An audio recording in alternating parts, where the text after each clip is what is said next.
Hello everybody, this is Tip Top MTG here today with another Magic the Gathering video. In today's video, I want to break down a custom set of cards revolving around the characters, items, and events from Avengers Age of Ultron. For those of you who don't know, this is just a small part in a big series where I'm taking every single Marvel Cinematic Universe movie and turning them into card sets, which will then be all compiled into one humongous set. So today, before I jump into all of the cards, I need to break down a couple things that you should know about the set as a whole. Some of the major themes that you'll see shared between movies are heroes versus villains, and in the last Avengers movie, I added the subtype of Avenger. Now, in this set, something has changed. Now, this type line was getting very big, with like Thor being a legendary creature as Guardian, God, Hero, Avenger. So what I decided to do is change it. So now, instead of it saying Legendary Creature Avenger Hero, it'll say Legendary Avenger, or it will say Legendary Hero, or it will say Legendary Villain. And so just note that Avengers are creatures, and they have both the Avenger and the creature type. So if a card references all Avengers you control, it works for Legendary Avengers. If it references all heroes you control, it works for Legendary Avengers, or just normal Avengers, although I don't know why they wouldn't be Legendary. So this gives it a better look to it compared to Legendary, Creature, Human, Scientist, Hero, Avenger. So another thing to note is that heroes are generally blue, red, and white, and villains are generally black, blue, and red. However, I'm slowly shifting to add a little bit of green into the hero colors for just some cards that just make sense to be green.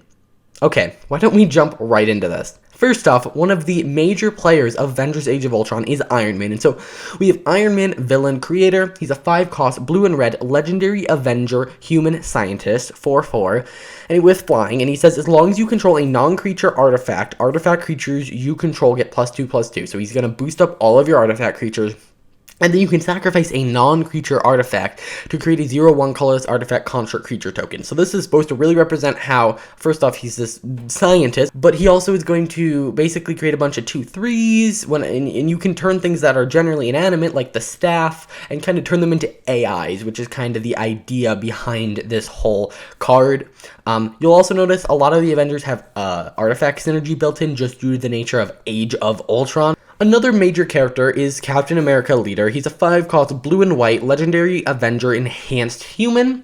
He's a 3/3 with vigilance, and he says you may look at the top card of your library at any time. You may cast the top card of your library if it's an instant or sorcery card. So he's playing in blue-white, so you might have a counter spell on top, and you can just cast it. And it's supposed to be kind of like him being a very strategic thinker. He's looking ahead. He can kind of see into your library, and then you can sacrifice an artifact and exile the top card of your library. So he is very not Tony Stark in the fact where he's boosting all of his artifacts. Instead, he's like getting rid of artifacts, and he's kind of just using them to just fight better versus actually being kind of Tony Stark level of enjoying and creating artifacts. So he will then destroy artifacts. Then we have Hawkeye Bowmaster, who's a 4-cost legendary Avenger human. He's a 2/3 with first strike, and he says whenever Avenger you control attacks, you gain life equal to that creature's power. If you control 5 or more artifacts, you gain double that life instead. So he's going to care about your Avengers, but he's also going to care about your artifacts. So if you happen to control 5 artifacts, then you attack with a 5/5 Avenger, you're going to gain 10 life, which is really crazy. This is a card I could totally see me upping the mana cost of. Next, we have Black Widow Robot Slayer. She's a 4-cost legendary Avenger human spy. Now, Black Widow, one of the themes I'm trying to build into all of her cards is like flash. You're going to always flash out a Black Widow card because you don't really see her coming. She's a spy. Makes a lot of sense. Either way, when she enters the battlefield, return target creature or artifact to its owner's hand. And then whenever a creature is returned to its owner's hand, draw a card. If you control 3 or more artifacts, scry 1. So again, we're seeing more cares about artifacts but doesn't directly interact with them, which a lot of the Avengers do. They don't directly create the artifacts or destroy the artifacts. They're just kind of using the artifacts and it's benefiting them. So I again tried to build that in because this is a very artifact heavy set. Next, we have Thor, Savior of Earth. He is actually 2 blue, red, white. This is the first time Thor is getting blue in his color pie, and the reason is he's in this one, he's kind of searching for knowledge, which is a very blue thing to do. So I thought, It would also be a nice commander if you want to build like an Avengers deck, because there isn't really an Avenger, one that's all 3 colors. So I was like, okay, he's flying and worthy, and when he enters the battlefield, scry 3, and then you can pay 2 and a blue and name a non-land card. Reveal the top 3 cards of your library. If any of the revealed cards match the card you named, exile that card. You may cast that card as long as it remains exiled, but the rest of the other cards on the bottom of your library in a random order, Thor fights target creature. So very powerful. He is basically going to look at your library, and he's kind of looking through his vision. He had this vision, which is him scrying 3, and now he's searching for answers, which we see him do within the movie. Next, we have Hulk Raging Beast. It's a 4-cost red-green legendary Avenger Beast with Trample, and whenever he deals combat damage to any player, you may destroy target artifact that player controls, so he's gonna just destroy buildings and knock down things. And then you can pay 2, and he gets +1/+0 until end of turn. Now, Hulk, one of his biggest adversaries within the movie is Hulkbuster. So, Hulkbuster is a 6-cost legendary artifact equipment suit, and when it enters the battlefield, you may attach it to target suit or Avenger. So, it's supposed to be something that he can deploy, and so you don't need to equip it the first time. You can just put it right on someone. Equipped creature is going to get +5/+5, which is a lot. And then if Hulkbuster or Enchanted Permanent would be dealt damage or unequipped, so if Hulkbuster becomes unequipped or the equipped permanent would be dealt damage, instead you may put a -1/-1 counter on the equipped creature. Hulkbuster is going to make it very hard for this thing to die. This thing is kind of crazy. That's why it is 7 mana for blue, white, red. But it also has some very interesting interactions with another kind of, not character, but thing within the movie, Veronica, which is this thing that's going to keep deploying suit pieces to a Hulkbuster. And so the idea behind the -1/-1 counters is the Hulk may not be able to kill it, which, by the way, if it hits you, you could then kill the Hulkbuster armor if he actually gets damage through. But he's going to put -1/-1 counters on it, so it's being degraded. But then Veronica says whenever a -1/-1 counter is put on a creature you control, you may sacrifice an artifact you control. If you do, put a +1/+1 counter on that creature. So basically, anytime you're putting a -1/-1 counter on something, you can sacrifice an artifact and put a 1/1 counter on it, which is going to nullify the Hulkbuster effect. So it's going to stop it from being degraded because it's going to keep applying new pieces of armor. So, very interesting card. Now, we have 2 new characters that were introduced with this movie, one of which being Quicksilver. And it says, it's a 5-cost legendary creature enhanced human 3/3 with haste, and he cannot be blocked except for creatures with haste. So, we saw this effect on Gingerbrute and Throne of Eldraine. It makes a lot of sense for someone who's so fast. Whenever Quicksilver deals combat damage to a player, you may have that player cast target revealed card from their hand without paying its mana cost. They choose the target and the modes. So you're going to have to somehow know that it's in their hand, and it's going to have to be revealed previously. And he also partners with Scarlet Witch. Now, this is kind of something new, and I know it's not technically how the game would necessarily work, but I really wanted this dynamic duo to kind of work. With Scarlet Witch, she has hexproof, and it says opponents play with their hands revealed. So she can kind of mess with people's minds. You can kind of just see all of their cards right in their hand. And then Quicksilver, when combined with Scarlet Witch, which they have partner, so you're generally going to get both of them out. You can, whenever he's dealing combat damage and he's slightly unblockable, you're gonna force people to play cards. And why would you do that? Well, maybe they have a board wipe and you really want a board wipe for some reason, or maybe they have a boost spell and you're like, well, I don't want them to use it when it's actually useful. Cast it now. Now they do get to cast it without paying its mana cost. So if you're also working with someone, you can say, hey, I'll let you cast this creature, this really big creature, so you can help. But also, Scarlet Witch lets you pay 2 and tap it to you may choose new targets for target spell. You may change the selected mode for target spell. So basically, you can pay 2 to kind of just gain control of the spell. So if you can pay 2 and deal damage with the Quicksilver, you can basically just cast a spell from someone's hand. It's a little more convoluted than something like Send Triplets, but I actually really enjoyed that little dynamic.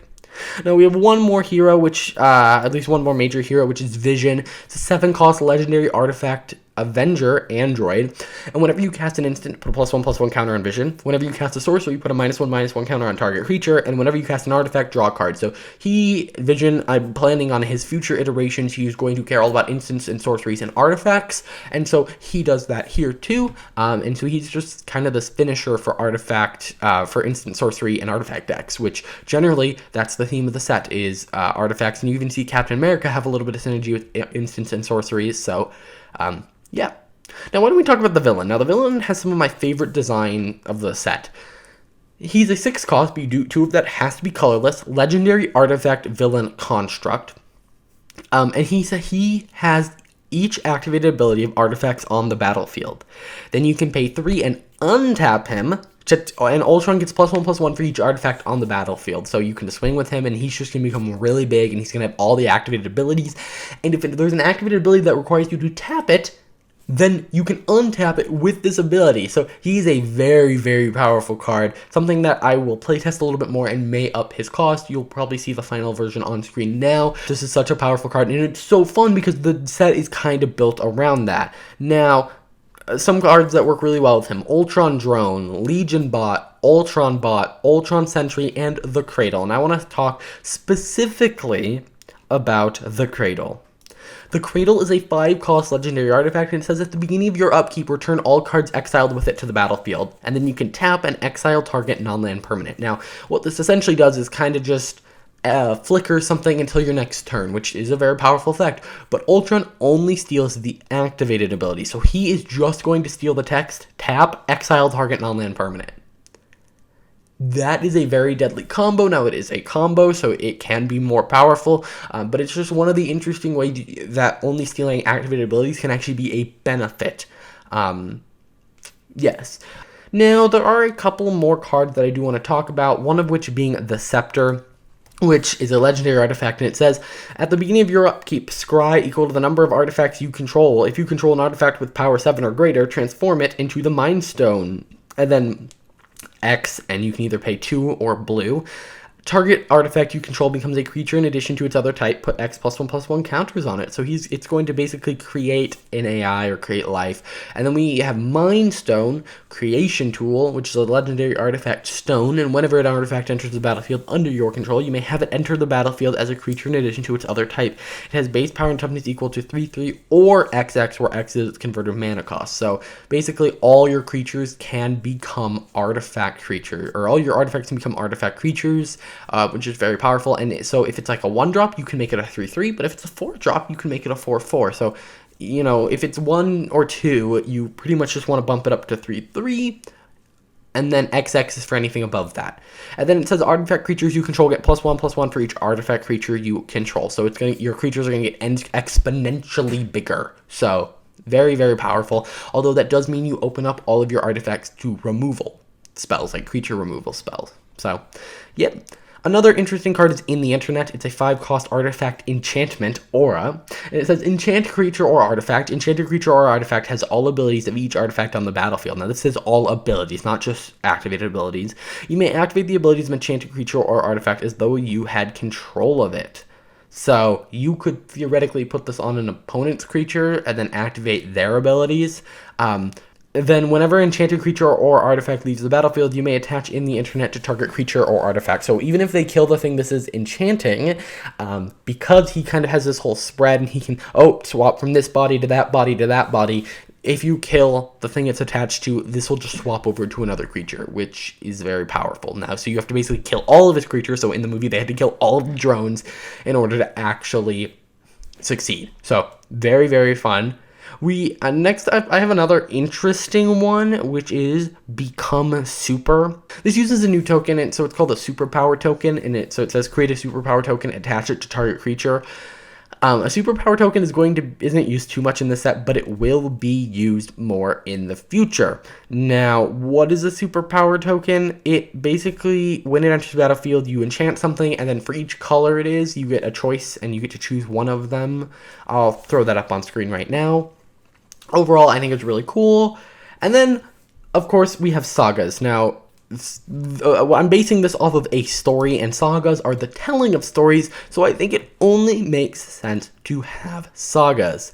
So we have 2 of them, one of which is the Fall of Sokovia, and it says any opponent, so it's X, white, white, white, and it says any opponent may sacrifice X creatures. If they do, sacrifice the Fall of Sokovia. So when it comes in, it's going to do absolutely nothing except give your opponents a chance to stop it. So if you pay 3, it doesn't actually happen. So you have to pay at least 4, and if your opponent sacrifices a creature, they will. And they will, because the second phase says destroy all creatures. So the idea here is that you have to pay 1 more than the person with the greatest amount of creatures, and then you're going to destroy all creatures, and then you're going to destroy all lands, which is devastating, but you do have to have more mana than opponents have creatures, so it kind of counteracts it, and someone could have a combat trick to be able to create a token and then sacrifice all of their creatures, but then do they really want to do that, or would they rather just have all creatures die, but then all lands are going to die? So it creates this very interesting dynamic. Now the second saga is Age of Ultron. It says it's actually a 4 stage 1. It's 2, a colorless and a blue, and it says look at the top 5 cards of your library. You may reveal an artifact card from among them and put it into your hand. Then the second one's going to add a 4 colorless, so that's going to help you cast that artifact. And then it says it's going to return each artifact in each graveyard to the battlefield under your control, so you're going to gain control of the internet, and then you're going to gain control of each artifact. So in the end, basically what you're going to do is you're going to get one of your artifacts from your deck. You are going to get all of the artifacts from the graveyard, and then you're going to get all the artifacts on the battlefield. And so it's kind of this rising power, and your opponents kind of have to stop it. So I really enjoy this card. Now, that's it for all the cards I'm going to show you today, at least talk about. I just want to flash by a couple of cards while I do this little outro. If you want to see a full list of cards, there is a link in the description to show all of the cards from all of the movies I've done so far, including this one. That'll be in the description. If you guys have any suggestions or notice like something's worded wrong, or oh, that shouldn't fit in that color, let me know in the comments down below. Also, ideas for future cards, those are also really appreciated. If you enjoyed, please hit that like button, subscribe, and I'll see you guys in the next video. Bye.